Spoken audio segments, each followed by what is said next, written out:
I'm Cooper Oakes with ANN 17 Abbott News Network. Today is April 25th, 2012, and in today's news, Burger King vows cage-free chicken and pork. Movement by U.S. food corporations toward more human treatment of animals experienced a whopper of a shift Wednesday when Burger King announced that all of its eggs and pork will come from cage-free chickens and pigs by 2017. The decision by the world's second largest fast food restaurant raises the bar for other companies seeking to appeal to the rising consumer demand for more humanly produced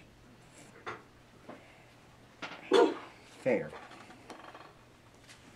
The decision by Burger King, which uses hundreds of millions of eggs and tens of millions of pounds of pork annually, could represent a game change in the egg and pork supply business, as a huge new market has opened up for humanly raised food animals.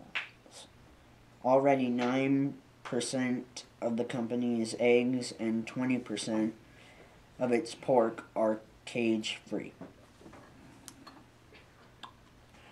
Now over to Cassidy with the weather.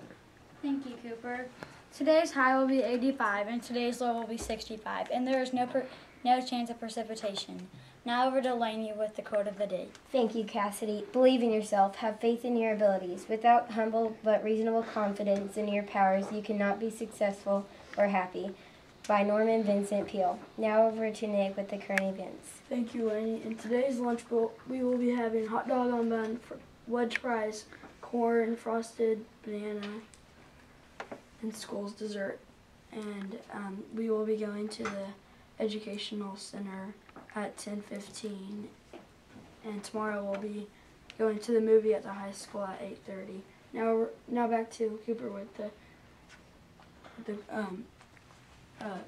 and that concludes our broadcast. Have a Good morning, Mrs. Abbott's class. My story title is called Nice Timing, and the author is Thomas D. Palio, and it comes from A Sixth Bowl of Chicken Soup for the Soul. Nice timing.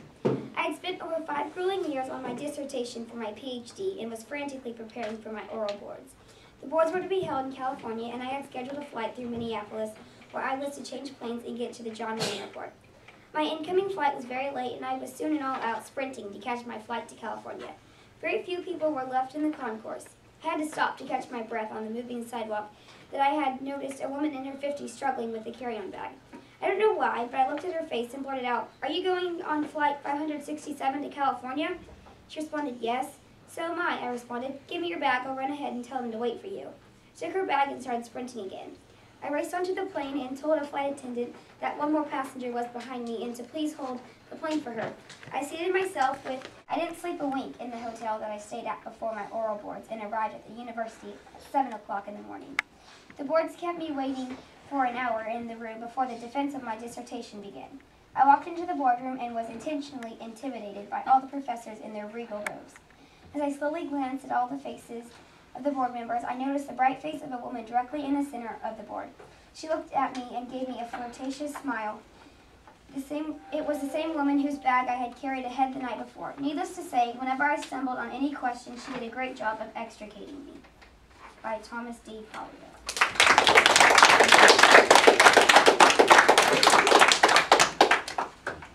And where was the setting at? Who was the main character? Cooper? Yeah. girl. I put a man getting his PhD.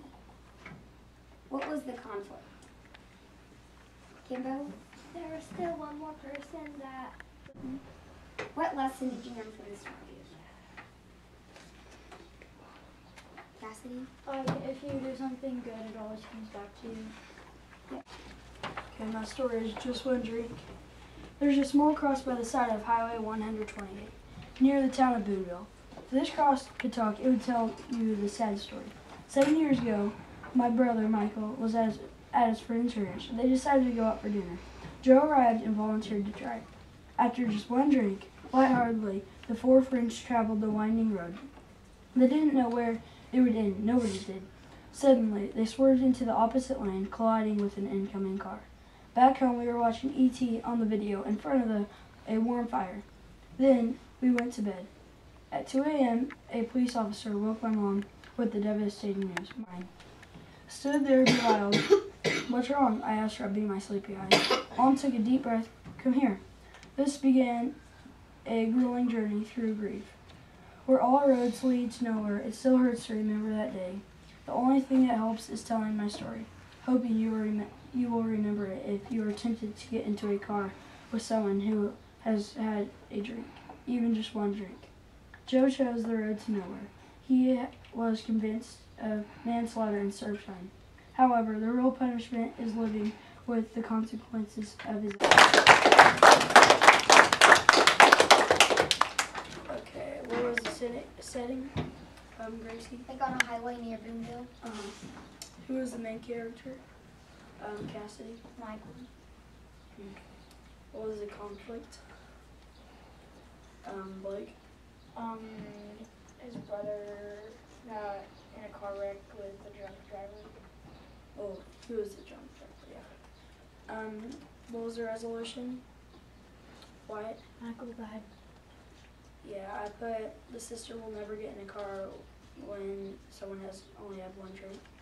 What was the author's intent? Lady. Okay. What lesson did you learn from this story?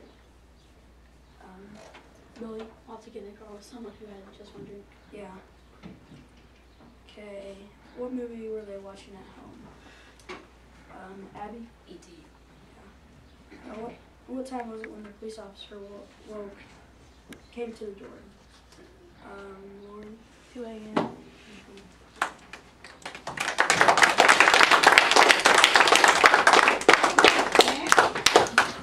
Okay, Gracie? It was a long time since he read the story, but it sounded really smooth and it sounded really nice. Okay, Cassidy? I like the story because there was like a life lesson in it. Thank you. Lesson I learned that day. I was convinced that I was right and he was wrong. And he was just as convinced that I was wrong and he was right. The teacher decided to teach us a very important lesson that day.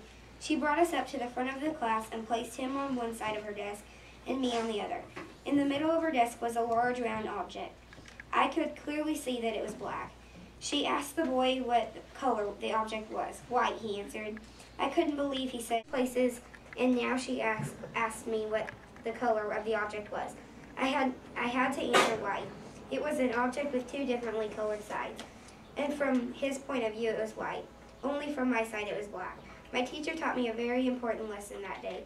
You must stand in the other person's shoes and look at the situation through their eyes in order to truly understand their perspective.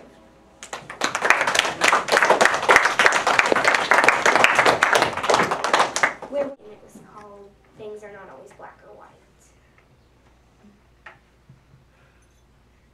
Dakota? Okay, I cannot. Kimberly? Maybe stand in other people's shoes.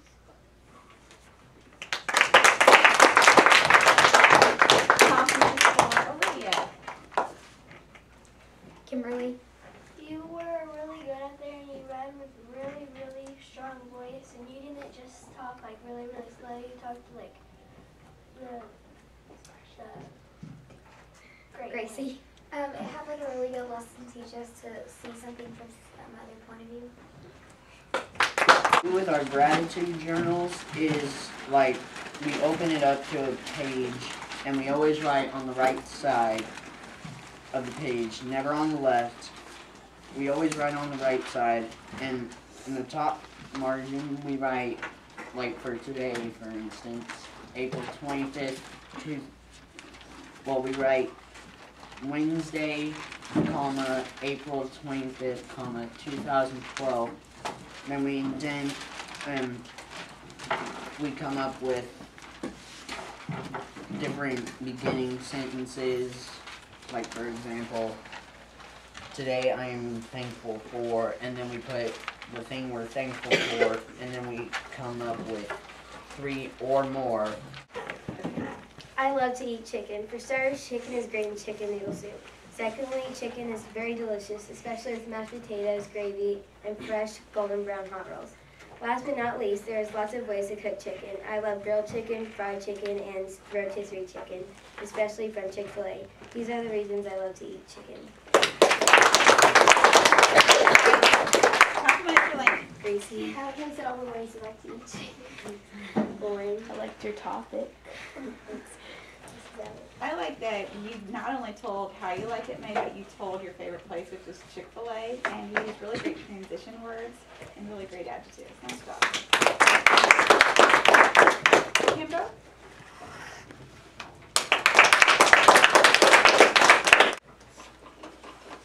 today I am thankful for strawberries. First of all, strawberries are delicious. You can eat them at any time, day, place, anywhere you want to. Secondly, they are good with sugar on them. They taste really good if you lick them and then stick them in it and eat them. Lastly, my favorite kind of strawberries are strawberry with ice cream. It is delicious anywhere you go. These are the reasons I am thankful for strawberries. Gracie? I like how you said you like strawberries and your ice cream. That's about it. I love your handwriting and how you have a picture to go along with what you wrote about, and I like how you gave so many details about your strawberries. Good job. Today I'm thankful for sherbet. First of all, I love sherbet because it is healthier than most ice cream. Secondly, sherbet has a sweet fruity flavor to it. Lastly, my favorite kind of sherbet is the tangy lime sherbet. These are some of the reasons I am thankful for sherbet. I like how you named your favorite kind of Well, I like how you brought up the point that it's healthier than other ice creams, because that's important to think about, and that you named your favorite too. So, good job. Super. Today I am thankful for fish. First of all, fish is healthy. Next, my favorite is salmon. Finally, it tastes great with lemon. So these are the reasons I'm thankful for fish. Timbo? I like how you name your favorite kind of fish. I like how you said something that we didn't know about you. How was your favorite food and that you like to put lemon on it? I agree. I like to hear about the lemon because I like lemon on my fish too, and I didn't know you liked salmon. I love salmon. Good job. Today I'm buzzing with reasons I'm thankful for bees. First, they make yummy honey. Second, they pollinate flowers. Finally, they are very fun to catch. These are the reasons I'm thankful for bees. Charlie. I like your topic sentence. Gracie. I like how you said they were fun to catch. Mrs. Abbott. I love that topic sentence. That's a great example of a jazzy topic sentence. It was very clever. You had great transitions. Your handwriting was great, and your posture is excellent. You came right up here and read it like a pro. Good job.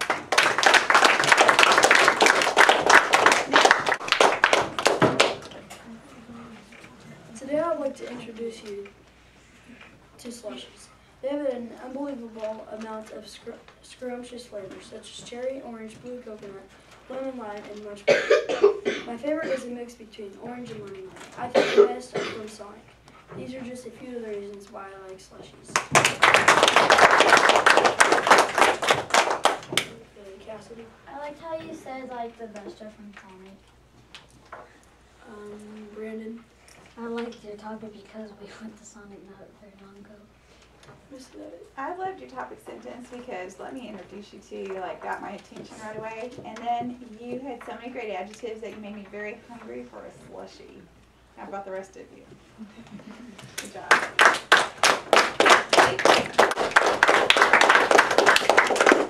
What would you do without sunglasses? Well, I know that I'd be about blind by now. First of all, I love sunglasses because every morning I drive right into the sun. Secondly, my favorite pair of sunglasses are Oakley's. Lastly, my pair of sunglasses are called Flak Jacket Oakley's. These are the reasons I am thankful for sunglasses. I like how you named like the type of sunglasses you have and your favorite type. I like how you said if you didn't have sunglasses, you'd be blind by now. I like how you started it with a question because that got my attention, and I know that you're a pitcher and that you really need those sunglasses, so when you read that I imagined you out there without them trying to pitch, and that really would be a problem. Good job. Any other volunteers who'd like to read?